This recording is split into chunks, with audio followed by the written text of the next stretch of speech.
Welcome to the Passive House podcast, brought to you by Passive House Accelerator, a catalyst for zero carbon building. For news, inspiration, and connections from all flavours of Passive House, check out passivehouseaccelerator.com. Sign up to receive regular updates about events, get your questions answered, and contribute to the community dialogue. There's loads of free information for experienced professionals and people just starting out on their Passive House journey. We hope to see you at one of our weekly Passive House Accelerator live webinars. In the meantime, here's this week's Passive House podcast.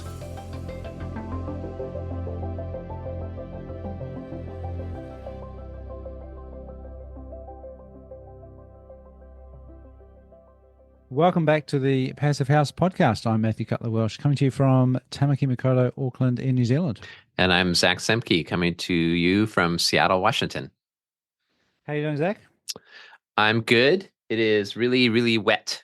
So that feels normal for the Pacific Northwest.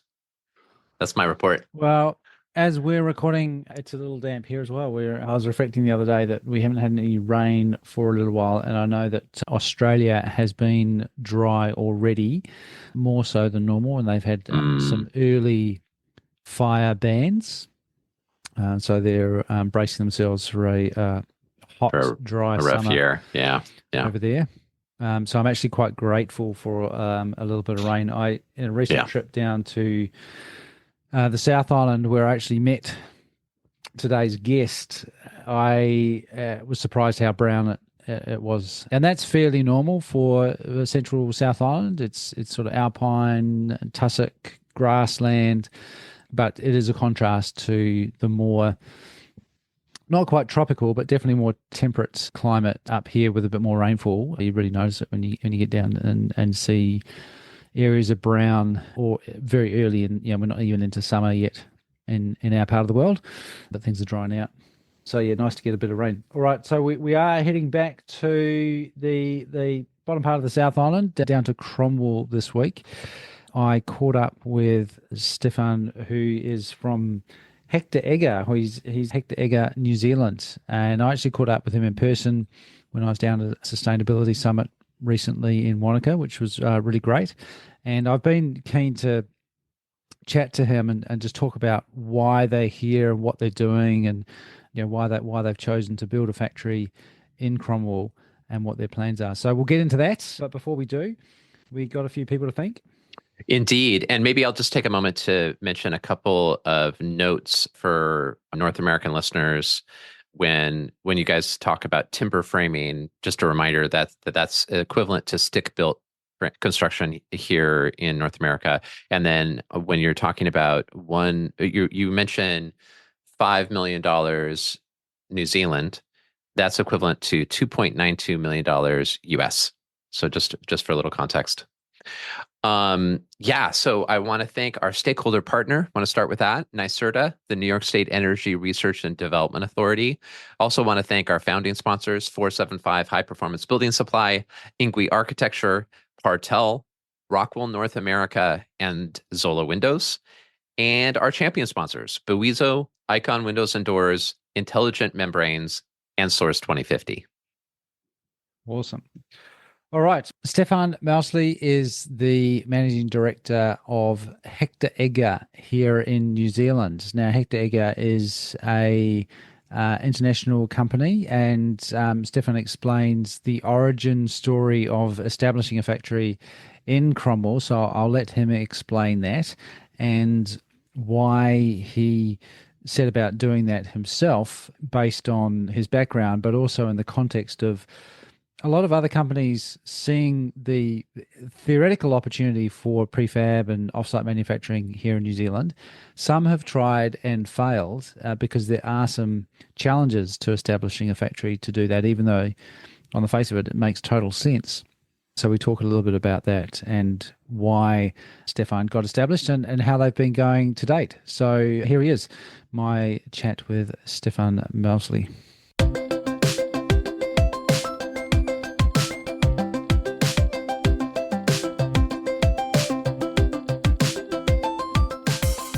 Well, Stefan, can we start off with a bit of an introduction yourself? Tell us who you are in your current role.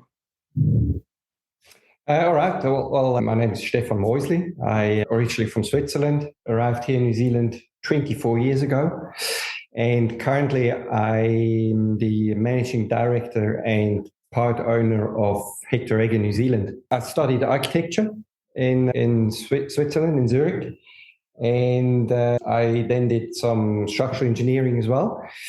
And after immigrating here to New Zealand, I actually worked for about 8 years. I worked for an architectural practice in Auckland, Pedalthorpe. Mm-hmm. And then I joined Multiplex at the time as a design manager, and then kind of moved on to project management for various main contractors. So my studies as an architect in Switzerland focused more on construction project management rather than design. Right. Obviously, I mean, yeah. So you either, your strength is in design or in management or running projects. So, yeah. Would it be normal for an architect in Switzerland to do another speciality like structural engineering? Not necessarily, no. Usually you study, but your training as an architect in Switzerland covers a lot of structural engineering as well. What was your impression when you came to New Zealand and moved into a house? Yeah, it was surprising. Yeah, it was really surprising. What surprised you?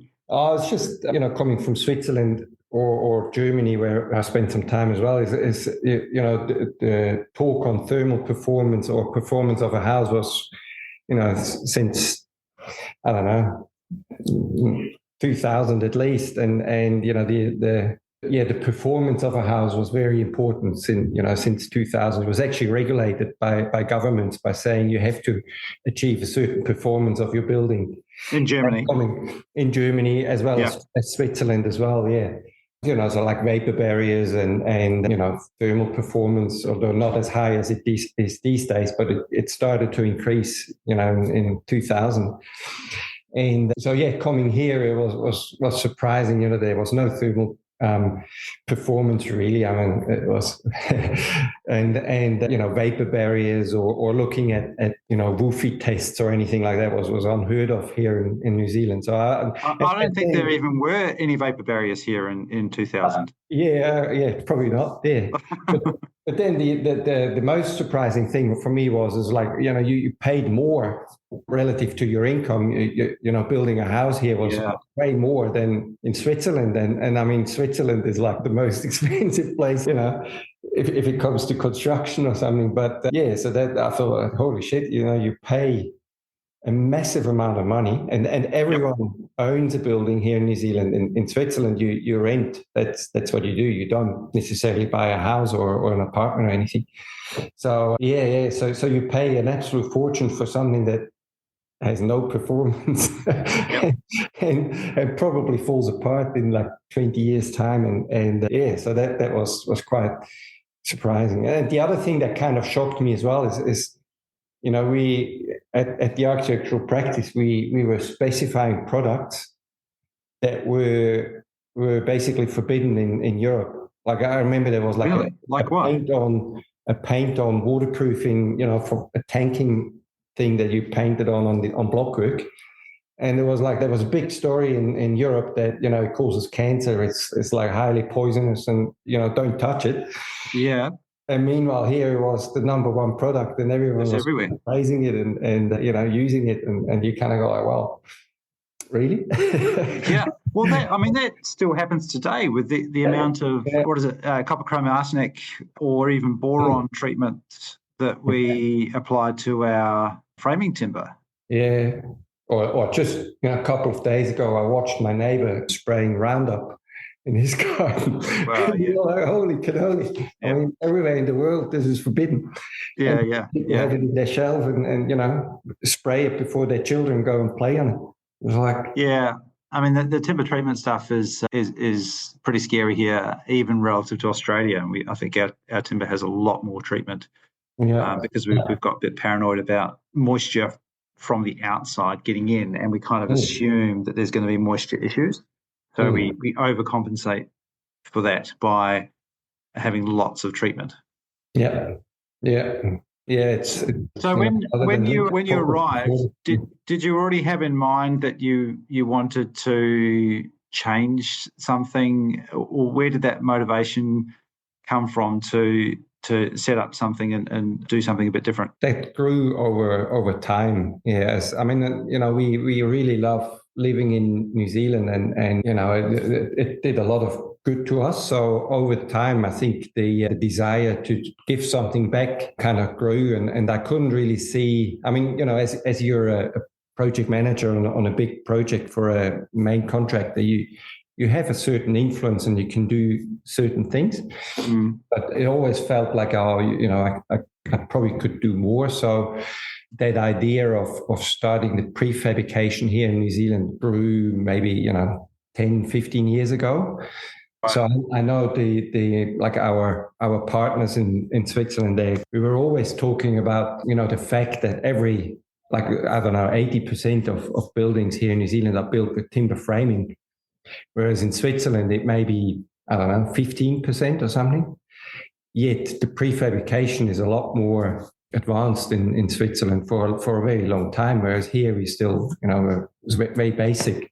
So we were always kind of a bit surprised about that fact, and wondering why there is no prefabrication here in New Zealand. So we started looking at it, yes, probably 15 years ago, and kind of came up with ideas of manufacturing in Switzerland and importing buildings, and then kind of as that goes, we could be looking at starting a factory here, but then regulations really, it was a bit too hard, and I didn't really have the enthusiasm to kind of, and then obviously the earthquakes in Christchurch happened, so we again looked at it a bit more detailed and kind of tried to do something then, but again it was a bit too hard, and I wasn't too familiar with politics here in New Zealand at the time, and all that. So and then as after the earthquakes, all of a sudden the discussions around prefabrication started to change as well. Like, when I mentioned it before the earthquakes, if I mentioned prefabrication, people would almost look at me as if I was a criminal or something. It was like, it was almost a swear word. So, and then after the earthquakes, slowly, the whole perception started to change. Yeah. And all of a sudden politicians started talking about prefabrication and we need this and that and so. And then, I was here in Queenstown, and I met Tristan, my business partner. He's actually a neighbor of mine. And he just sold the business and was had a lot of time basically, and was a bit bored. So I started talking to him, and we said, "Oh, look, we got this opportunity of bringing in here some IP and CNC machines and starting Hector Egger in New Zealand." And so he started to do a lot of the legwork, and while I was still working in a different job.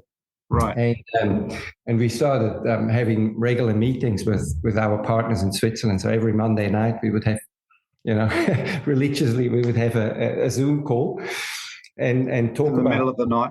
Yeah, almost. And so, and really from there on, it kind of, Tristan started looking around and this works. And we always said, if it gets too hard, we'll stop and, do something else or carry on with what we were doing previously. But it never actually got really hard. So we bought land, we built the factory, and we had the first orders in, and here we are 7 years later, basically still running. Yeah. So lots of other people have had similar thoughts, overcoming the barriers of the word prefab, and and that comes from people's bad experiences with the school buildings, that sort of thing. But they can kind of see that this makes sense. But a lot of people haven't been successful. So what's been different about the Hector Egger approach in New Zealand? So I think there's probably two things I'd mention here. So one is we never relied on the government. Right. We right from the start, we did a lot of presentations to government and had a lot of interest from there, but we never based our business plan on any work coming from the government. It was just too uncertain. Yep. And changed every 3 years, right? Because I think we've done the Luggett Hall, which is probably the closest to a government job. Then but nothing else. Nothing else. Yeah. And then the other thing as well is we. So we always said, look, working with Hector Egger is not going to be cheaper, because there's always this perception that prefabrication is, you must be cheap. Yeah. So we always stress that no, it's not. So, but if you work with us, it's quality, and it's the certainty around delivery. And and certainly in these times here, that the certainty around delivery and the certainty about owning material for a bank is right. really is worth a lot for a developer. Yeah. So we basically approached developers straight away and said, look, and then actually after a while, banks actually started to say, well, look, if you do work with Hector Egger, we can give you, we'll give you the loan to do your development. So it actually, but we always, we never, there's a lot of companies that at the same time as us started looking at prefabrication, and they were, praising their capabilities, and they were out there, they were in the newspapers, they were everywhere. Whereas we kind of decided not to do any advertising or just we'll prove that what we say we do. So we just slowly kind of build confidence in the market, and by doing or delivering what we say we deliver. Right. Yeah. And I think that has, we were never we never got much headwind by competitors or people that think prefabrication, shouldn't be in New Zealand or anything. I mean, most people don't even know we exist. And so we slowly kind of build up, a portfolio of projects where we can say, look, if you want to work with us, that's great, but we're not out there kind of claiming to solve the housing problem in New Zealand or anything. Yeah. Right. Which is strange, because potentially you could particularly with the backing of but you're quietly sort of doing the work in the mahi down there. And I agree, and most people wouldn't even know that you exist outside. I mean, anyone in the passive house world and anyone who's looked into sort of higher performance building, I think will by now have known about you. But I think the average person on the street who would know the familiar names in the housing industry know Hector Egger. Yeah, and look, I think it's important that you know how to walk before you start to run. So it's very tempting to say, we can do 1,000 homes or something, but it's if you say that, you have to be aware that you have to order 1,000 toilet pans, which may not be available in the country. So true. So I think it's important to slowly build up your skills and know what you can or can't do. What's the capacity of your factory now? Oh, look, we could probably do 200 homes or something, or 250 homes here. Yeah, but it always, the majority of our work hopefully will be apartments and right. Terraced homes, and because that's where prefabrication is the most efficient. Right. So, right. In apartments, we can obviously do a lot more units as such. Yeah. But I get that question a lot, how many houses can you do? And it's how big is a house? What is it? but well, on the flip side, though, what's the minimum that you need to do to make the whole operation viable? Because one of the challenges, one of the hurdles of prefabrication is the setup cost, because you have to build a factory essentially. Yeah. So, is there a minimum level that you need to do to be viable? Yeah, look, for us, it's all around, and you're 100% right. If you have a factory like this, you need to keep it busy. Yeah, and for us, that means we have to have at least $5 million revenue per year. Right. Which is not, it's not that much really. If you look at, an apartment building, it's not that much in Switzerland, but it's still a reasonable. Well, I guess it's a small development in New Zealand. Yeah, look, and say, a 200 square meter house is for our scope is usually around maybe $250,000. Right. So, it's 20 of those. Yeah. Which but then keep in mind the manufacturer of a 250 house is only a week on a single shift. So wow, it doesn't take us long. So we can do, and look, we've done a lot more than that since we actually started. So it's going really well for us. Now, do you, when the stuff comes out of your factory, somebody builds a house, or say the Luggett Hall, a lot of people would visit that and have no idea that you were involved. Do you essentially white label your products? Is your product simply panels, or is it complete buildings, or what is it that you're actually selling? No, look, the core business is panels, which we install as well. So it's a weather-tight structure. So that's our core business. So then builders basically finish it off and put the cladding on, windows in, and do the interior finishes. Right. We do have a main contracting business as well, because certain projects we decide to do the whole thing. So we do earthworks and painting and everything. Yeah. But the core business for which Hector Egger New Zealand is to be known of is basically manufacture and delivery of panels and installation. Yeah. And now that there are more panel options out in the marketplace, from SIPs through to other more bespoke kind of cassette style of framing, but in a panelized form, what's your competitive advantage? Oh, look, I think they all do a great job. I think we're probably the most advanced in what we do.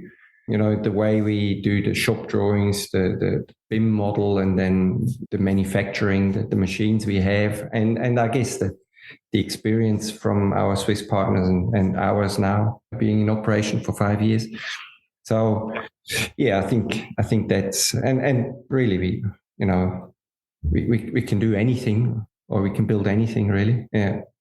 But your panels do they come pre-finished inside or outside, or is it? Look, we can vary our scope. So sometimes we do the frames only, but we try to avoid, because that doesn't really make sense. But right. In theory, we could do framing only, but most time it's plasterboard on one side or two sides, and then weatherboard, wrap board on the outside for exterior walls, fully insulated, plasterboard on the inside. Yeah, so but that's quite different, isn't it? Because a lot of the other panelized systems are simply the structure, and then require lots of work to finish the lining and the cladding. Yeah. But look, we can. It's not there is a system that we do. We basically look at each project individually and then agree with a main contractor as to what makes sense for this particular project. Right. Do you have a production line at the moment, or is it just one big shed with the gantry at the moment? No. So there's two CNC machines. Right. And so it's a very lean production line. Yeah. So it goes into the first CNC machine, then we work on the second, gets loaded onto trailers, and then it goes out the door. Yeah. Have you seen our film? I had a quick look at the video. What I was going to ask you was, who does the design work? Because I'm aware that it is possible to have an architect design a house, and then it needs to be panelized in design. Can you work with that if an architect has designed something, completely from scratch, and then you have to sort of figure out how to convert it into panels? Or is your preference to have someone design with panelization in mind at the start? No, I always say it's better for an architect to design what the client wants, and then we will make it work here. Nice. But there is obviously, if we get involved early, then we can provide some input in terms of making it a bit more cost effective, but and helping with the detailing a bit. But generally, we get projects that are designed, and then we basically panelize it and manufacture it here. Yeah. And it can be as extreme as curved walls, like on the Barrier Island, we built the house, curved walls, and so that's fun. Yeah. No, Great Barrier. That's quite a long way from. No issues with transporting around the country. No. So I mean, everything has to be transported from our factory, even if the site is down the road. So you load it onto a truck, and then the cost difference from a truck going to Auckland or down the road is actually not that big. It's loading and offloading, and that basically creates a base fee. Yeah, for transport companies. So was setting up. Is that one of the reasons why you set up where you did? Apart from because you live there and it's a beautiful place of the world, so you definitely want to be there. But was there sort of a cost advantage to being where you tucked away down where you are? No. So the thought was more like on the North Island, we felt it's a bit more a race to the bottom dollar. Yeah. So we wouldn't have been able to push for our quality aspirations. Right. So then we came to the South Island, and then we looked. Obviously, there was Innofab or Concision in Christchurch at the time. Yep. And we actually knew, because we both were living here in Queenstown, we knew that there's a lot of work coming to this area here. So we felt, we want to be here. Also, it suits our brand really well. So coming from Switzerland, being in the mountains, highly insulated, it kind of also speaks for the region. Yep. And then obviously Cromwell is the hub for the region here. There's all transport companies, all material comes to Cromwell before it gets distributed to Wanaka, Queenstown, or Alex even. Yeah. So having it here in the industrial area of Cromwell made sense in that respect. I want to go back to the finishing of your panels. How do you get on with compliance? Because typically you'd have to get someone building in a region throughout the country would have to get a council inspector to check the insulation before the lining goes on. So if that's happening inside the factory, how does that work? So we have a very strict and stringent QA procedure when we make those panels. So as a project gets applied for building consent, we basically supply that information as well. Right. And then that usually council, we haven't had any issues with any council so far, that they basically accept those quality assurance documentation to the state where we then install on site. And then the installation on site is always covered with a PS4 from a structural engineer.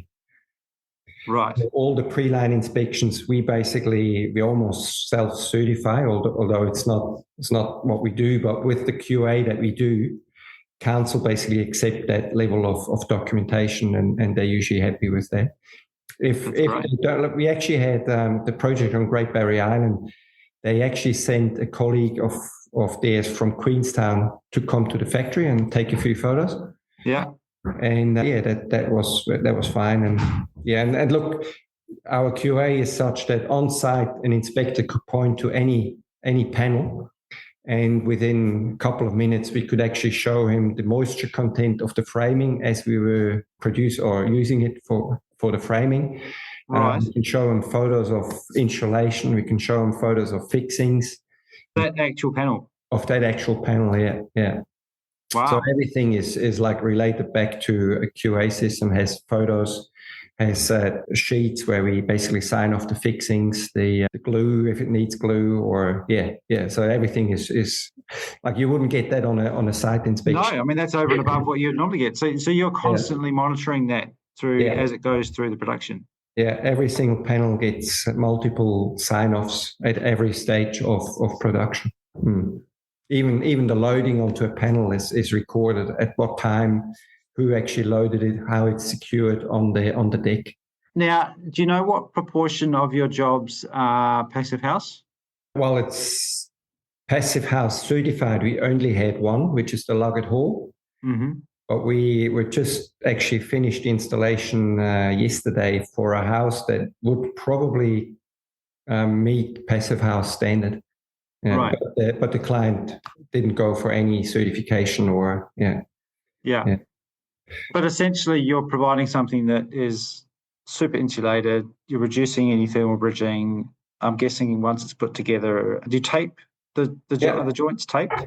Yeah, all the joints are taped to the concrete slab. Yeah. So it's so airtight. you can provide fairly reliably a well-insulated, non-thermally bridged, airtight construction. Yeah. Which I'm guessing opens the door to passive house or any sort of high performance certification if the client wants it. Yeah. And we do that even for like social housing where, they go for, they say, I'll just do the minimum you can. It's always airtight. It's always 140. I'm guessing the minimum that you can is probably quite higher performance than the standard 3604 construction. Yeah. We always put the vapor barrier in because we don't want to have any trouble in 10 years' time. And that's just what we do. And then obviously passive, you just increase the stud size and the insulation. Yeah. So do you always have an internal vapor barrier? Yeah. So you have a weather type membrane on the outside and a vapor barrier on the inside over the, is it always OSB on the? So the OSB is basically a vapor barrier. Oh, I see. Because it's full of glue. Yeah, and like the luggage hall, basically that's all there is. So you don't need an additional membrane. It's just you're using the OSB and then taping. Yeah. Awesome. So do people engage directly with, do consumers engage directly with you, or do they come typically through a builder or an architect? And no, most time clients come direct to us. Yeah. Oh, right. Yeah. We haven't had many architects or builders actually coming to us with a project. Most time it's the developer or a private client that basically says, look, I want my house built with Hector Egger. And do you have any standard plans? No. Everything is designed. Yeah. We may in a couple of years we may maybe do a house that you could buy off the shelf, so to speak. At this stage, it's because everything is bespoke, and we just want to keep doing that. Yeah, and you also said that you're doing medium density and apartments. Is there a limit to how high or how big you can go? Well, at the moment, we're looking at 5 levels, all timber. Right. Yeah. I personally think we could go higher, but the structural engineers get a bit nervous. So you have to accept that. Yeah. I'm sure it will get here in New Zealand. We'll go higher than that at some stage. Yeah, definitely. Awesome. Yeah. Hey, well, thank you very much, Stefan. Really appreciate your time, but also your work that you're doing, and I feel like you are having an impact and building a brand slowly but definitely surely, growing that sense of reliability down there. So I'm really excited to see how things grow from here.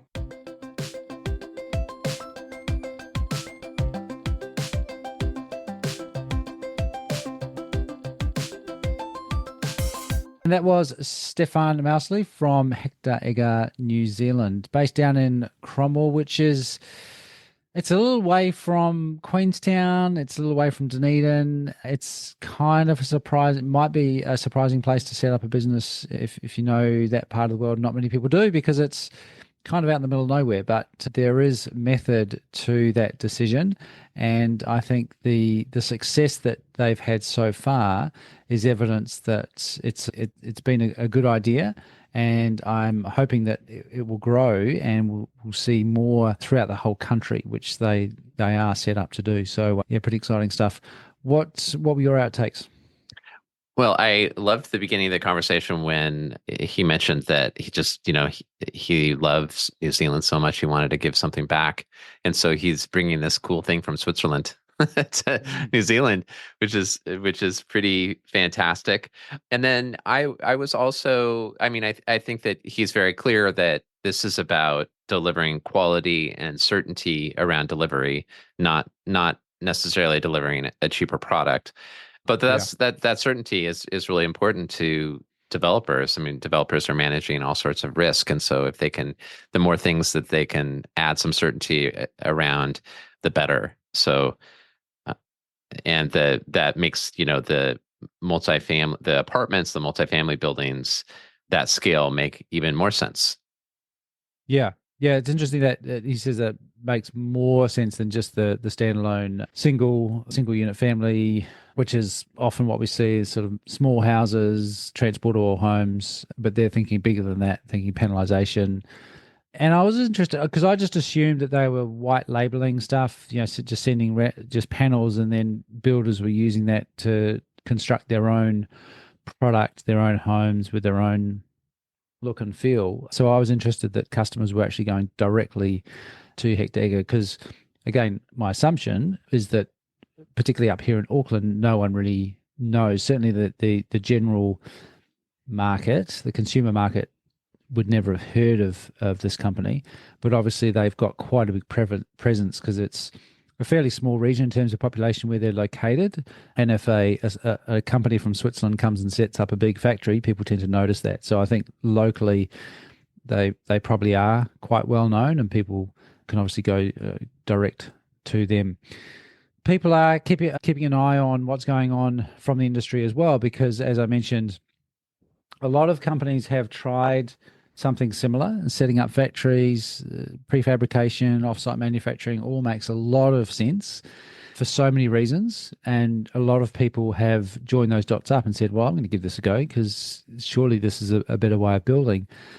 But there are challenges, particularly financial ones, about setting up a factory. You got to find a piece of land. You got to, it's a significant investment. And then you've got to have a guarantee throughput of that facility to keep the thing operational and sustainable financially. And obviously the Hector Egger has a good, strong backing from a technical point of view. And then Stefan's got some other good business expertise and his partnership there as well. So I think the pieces have come together for this, and I'm really excited to see where they go from here and keep improving the quality of the building. You mentioned when Stefan first arrived to New Zealand, I think it's worth reiterating.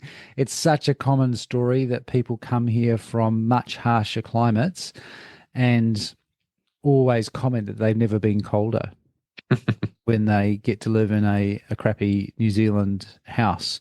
It just happens all the time, but with both people who move here from Europe or Canada or North America, or Kiwis who have grown up here and then go away for a short time and experience what it actually feels like to be comfortable inside a house. And then when they come back, they just reject the standard New Zealand house from 50 years ago that's cold and drafty. So that's a pretty big motivation to someone who has experienced what houses should be like, but also has the knowledge and connections in order to do something a bit differently. And Stefan's a really good example of that. Yeah. And, back to the throughput, and because I think that what you're describing with, new prefab companies coming and going, essentially, that it seems like sometimes that it's not easy to make it happen because of the capital expenditure. Yeah. I mean, there are definitely some great companies that are thriving and persisting here in North America in the passive house space in particular. But I mean, $5 million New Zealand for the throughput for a year, that doesn't sound like too bad, like that does sound like it's pretty modest. So that is encouraging.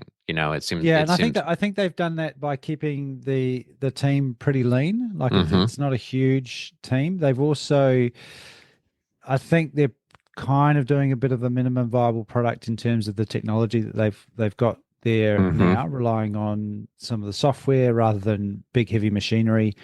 There's some automation. It's a couple of CNC machines, but it's not massive advanced technology that may come. And I think that's the other important part of that business plan is walking before you run and just gradually building that up before you overinvest, and then you're committing to having to have that throughput.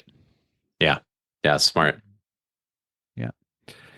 Very good. Well, we're going to keep an eye on Hector Egger and others of similar style and similar delivery, because I think it's really exciting space. Some really good people doing some really great work, not just delivering products to a small amount of people, but also changing the industry as more people see what can be achieved and the level of quality that's possible. So yeah, I'm excited to see where that goes. All right, what do we got coming up at the accelerator?